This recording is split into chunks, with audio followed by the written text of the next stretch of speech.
Hi friends, plant മറ്റൊരു വീഡിയോയിലേക്ക് എല്ലാവർക്കും സ്വാഗതം. ഇപ്പോൾ ഞാൻ എന്താ ചെയ്യുന്നതെന്നുള്ളത് ആണ് അടുത്ത വീഡിയോയിൽ കേട്ടോ. അപ്പോൾ വീട് ഇങ്ങനത്തെ ഒരവസ്ഥയിലേക്ക് എത്തിച്ചു. അത് കഴിഞ്ഞ് നമ്മൾ കഴിഞ്ഞ വീഡിയോയിൽ ട്രാക്ടർ വെച്ച് ഉഴുത് ഇങ്ങനെ നമ്മൾ വാരം കോരിയൊക്കെ ഇട്ടത് കണ്ടല്ലോ. ഇപ്പോൾ നമ്മൾ എന്താ ചെയ്യുന്നതെന്ന് വെച്ച് കഴിഞ്ഞാൽ ഈ വളമൊക്കെ ഇട്ട് കോഴിവളവും നമ്മുടെ സ്റ്റെറാമിയിൽ ചാണകപ്പൊടി എല്ലാത്തിൻ്റെയും കൂടി മിക്സ്ചർ ഉണ്ടാക്കി, പിന്നെ ചകിരിച്ചോറ്, ശരിക്കും പറഞ്ഞാൽ മണ്ണ് മാത്രമേ ഉണ്ടായിരുന്നുള്ളൂ, വേറെ ഒന്നും ഉണ്ടായിരുന്നില്ല. അപ്പോൾ കുറച്ച് ഈർപ്പം മെയിൻറ്റെയിൻ ആവാനായിട്ട് കുറച്ച് ചകിരിച്ചോറ് അങ്ങനത്തെ സാധനങ്ങളൊക്കെ ഇട്ടിട്ട് ഒന്ന് ഇതാക്കി, പിന്നെ ഡ്രിപ്പ് ഇറിഗേഷൻ ചെയ്തിട്ട് ഓപ്പൺ പ്രിസിഷൻ ഫാമിംഗ് എന്നുള്ള രീതിയിലാണ് ഇവിടെ ചെയ്യുന്നത്. അതായത് പണിയെടുക്കാൻ വയ്യ, അത് തന്നെ, അല്ലാതെ വേറെ ഒന്നുമല്ല. അപ്പോൾ എന്താണ്, ഡ്രിപ്പ് ഇറിഗേഷൻ ചെയ്തു. ഇത് ഇൻലൈൻ ഡ്രിപ്പേഴ്സാണ് യൂസ് ചെയ്തത്. അതായത് ഡ്രിപ്പർ വേറെ ഇടേണ്ട കാര്യമില്ല, അതിൻ്റെ അകത്ത് തന്നെ ഡ്രിപ്പിംഗ് ഇതുണ്ട്. മീറ്ററിന് 8 രൂപയോ 8 രൂപ പ്ലസ് ടാക്സാണ് വരുന്നത്. അപ്പോൾ അങ്ങനെ ഇതാക്കി നമ്മൾ ടെസ്റ്റ് ചെയ്തു. അതായത് വെള്ളം കറക്റ്റായിട്ട് എല്ലായിടത്തും കിട്ടുന്നുണ്ടോ എന്നുള്ളതൊക്കെ ടെസ്റ്റ് ചെയ്തു. ഇതെല്ലാം വളമൊക്കെ ഇട്ടിട്ട് ഒന്നുകൂടി മണ്ണ് മുകളിലേക്ക് കയറ്റിയിട്ട് ആണ് ഈ ഡ്രിപ്പ് ലൈൻ ഇട്ടത്. അപ്പോൾ ഇതേപോലെ തുള്ളി തുള്ളിയായിട്ട് വെള്ളം വീഴുന്നുണ്ട്.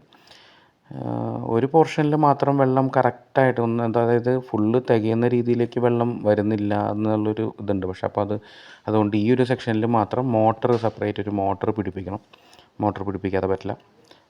അങ്ങനെ ഓക്കെ. ഇതേപോലെ നനവ് കിട്ടുന്നുണ്ട്. പക്ഷേ ഈ നനവ് പോരാ, നല്ല രീതിയിൽ നനയേണ്ടതാണ്. ഇപ്പോൾ ഒരു മോട്ടർ വെച്ച് കഴിഞ്ഞാൽ ചെയ്യാം.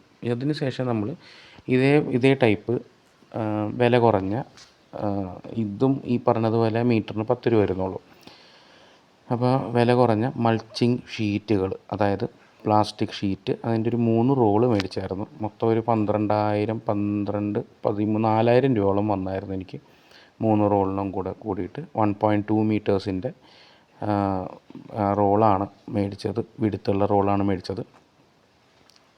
ഞാനുണ്ടാക്കിയ ഇതിന് കുറച്ച് ഹൈറ്റ് കൂടിപ്പോയി. അപ്പോൾ അതുകൊണ്ട് ചില സ്ഥലത്തൊന്നും മണ്ണ് ഫുള്ളായിട്ട് കയറ്റിയിടാൻ പറ്റാത്ത അവസ്ഥ. അപ്പോൾ ഇതേപോലെ വലിച്ചു കൊണ്ടുപോയിട്ട് നമ്മൾ മണ്ണ് സൈഡിൽ കൂടെ കയറ്റി കൊടുക്കും. അങ്ങനെയാണ് ചെയ്യുന്നത്. അപ്പോൾ എല്ലാ വർക്കും കഴിഞ്ഞ് കഴിഞ്ഞപ്പോൾ ഇതേപോലെയായി എൻ്റെ തോട്ടം. അതായത് ഫുള്ള് മൾച്ചിങ് വിരിച്ച് കഴിഞ്ഞപ്പോഴത്തേക്കും ഇങ്ങനെ ഇതായിട്ട് കാണാൻ ഇങ്ങനെയുള്ളത്.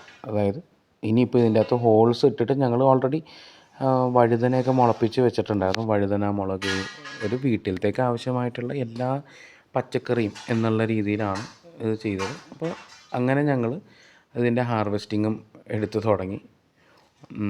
ചീര ഇടവേളയായിട്ട് ചീര ചെയ്തിട്ടുണ്ടായിരുന്നു, കുക്കുംബറുണ്ട്, വഴുതനയുണ്ട്, പിന്നെ വെണ്ട ചെയ്യുന്നുണ്ട്, തക്കാളിയുണ്ട് ചെറുതായിട്ട്. അപ്പോൾ അങ്ങനെ പലതും പല ഇതായിട്ട്. അപ്പോൾ ഞങ്ങൾക്ക് കിട്ടിയ സാധനം കൊണ്ട് ഞങ്ങൾ വീട്ടിലേക്ക്, അതായത് ഇത് എൻ്റെ മോനാണ് ആയുഷ്, അവൻ എന്നെ ഹെൽപ്പ് ചെയ്യാനായിട്ട് വരുന്ന, അവനെ നോക്കുന്നതിനേക്കാളും നല്ലത് ഒരു കൈ പിടിപ്പിക്കുന്ന. ആ സൈഡിൽ വെയിറ്റ് ഇല്ല, ചീരയാണുള്ളത്. അപ്പോൾ ആ സൈഡ് വെയിറ്റ് ഇല്ല. അപ്പോൾ അതുകൊണ്ടാണ് അവൻ്റെ കൈ കൊടുത്തത്. അപ്പോൾ ഇതെല്ലാം കൂടി ഞങ്ങൾ വണ്ടിയിൽ ലോഡ് ചെയ്തിട്ട് വീട്ടിലേക്ക് പോകുന്നു. അപ്പോൾ ബൈ. ഇന്നത്തെ വീഡിയോ ഇത്രയുള്ളൂ. അടുത്ത വീഡിയോയിൽ കാണാം.